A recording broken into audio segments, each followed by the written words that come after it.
Hey everybody, and welcome back to the Mainstream Indie Music channel.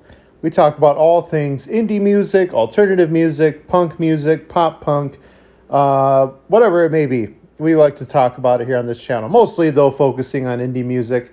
And we're going a little bit down the alternative pop punk route this week. AFI, A Fire Inside, that's who we are going to talk about. We'll talk a little bit about their history. We'll talk a little bit about their lead singer, which it's kind of become a meme in recent times, I'd say within the last year, about his looks because of how drastically different he looks right now. But we'll talk a little bit about that. First, I want to give a huge shout out to you guys. I mean, we're almost at 1,500 subs. I remember like it was yesterday, we were barely scraping at 50. And, the growth just continues to go all the time. We just have never slowed down since opening up this channel.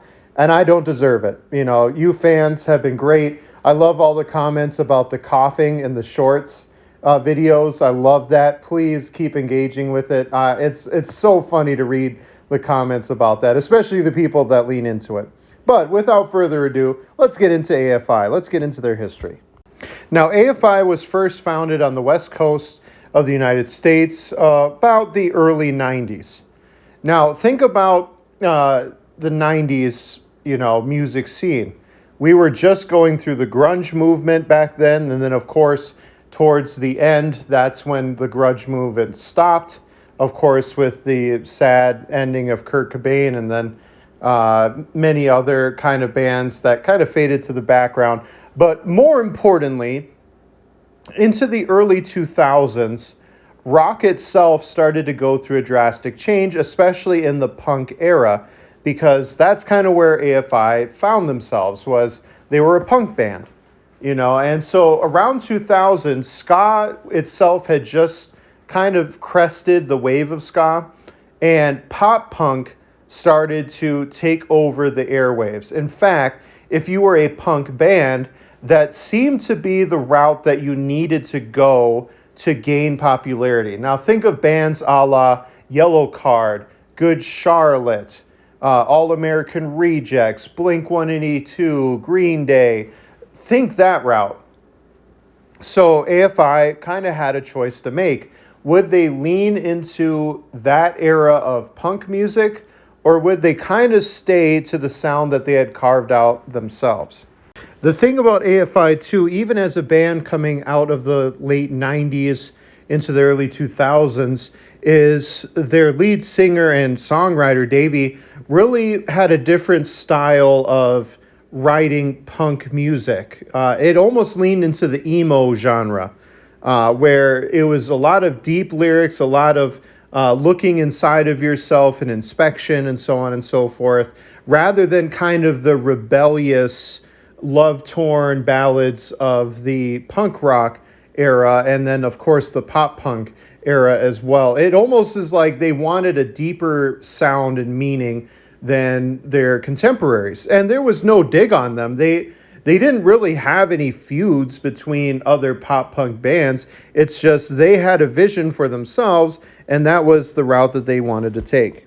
Everything really changed for the band in 2003 when they released probably the album that you've seen, Sing the Sorrow, with their biggest hit to date being Girls Not Grey. This kind of symbolized for the first time that AFI had truly found a sound and they were going forward with it. And really, they were rewarded for it. Like I said, rather than kind of going into the pop punk era, they kind of said, you know what, we have our own sound and we're going to stick to it. And so they released that album, and it was met with huge success, both amongst fans and amongst critics.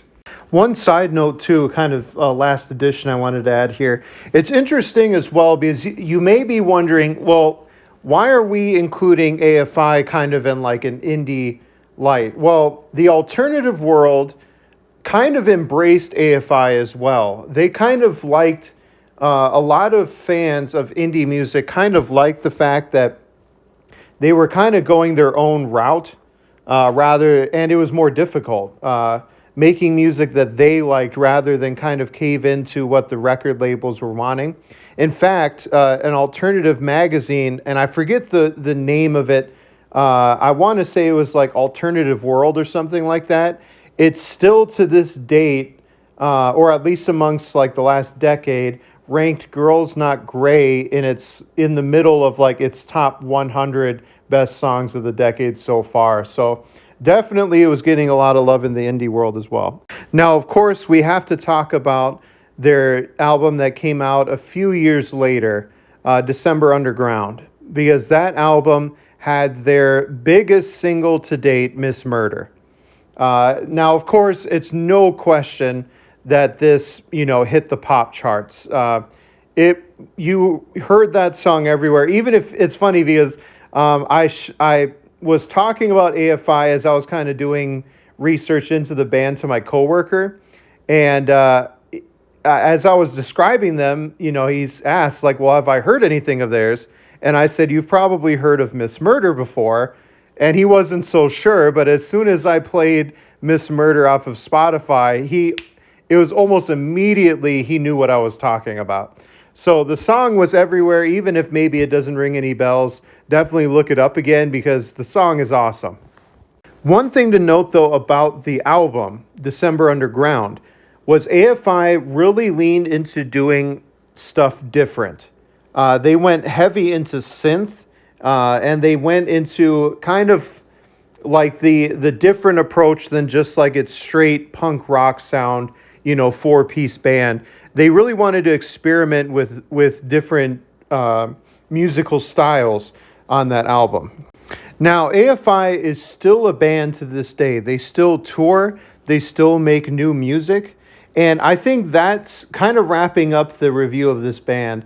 I think that's kind of why AFI gets a lot of respect, not just from the pop punk and punk scene, which I definitely think nowadays they do, but even among kind of like music purists or indie fans, it's the longevity. They just keep making music. They stayed true to themselves. They didn't sell out and kind of start to change their sound.